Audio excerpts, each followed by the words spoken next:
Hi everybody, welcome back to the channel. Today I'm going to show you how we add a Facebook pixel when we're using the Blocksy theme. Let's jump on in and see how this is done. Okay, so this client has forwarded me through a pixel ID that has to be added to their website, and it's using Blocksy. So the first thing we do is we get this pixel code here, and I'm going to say copy like that, and then we go to the website.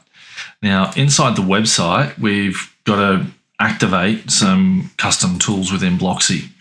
So you've got content blocks here. So I click on Blocksy and then I go to extensions here, and we're looking at the Pro extensions, and we want to activate custom code snippets. That's activated. Okay, so this means that now I can go to my customizer and go to custom code snippets.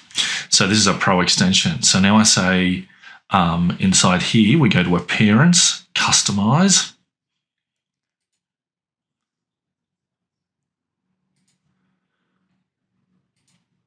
And then when that's loaded up, we scroll down and we go to the custom code snippets here. And then we've got header scripts. We paste in the pixel just like that and click publish. And that pixel is now installed on the website. Once that's published, we close out of here.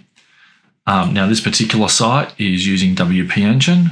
So I'm going to go into WP Engine up the top here and under caching. And I'm going to clear all my caches just like that. That cache is now cleared and the pixel is installed on the website, and I can reply back to the client and say pixel is installed.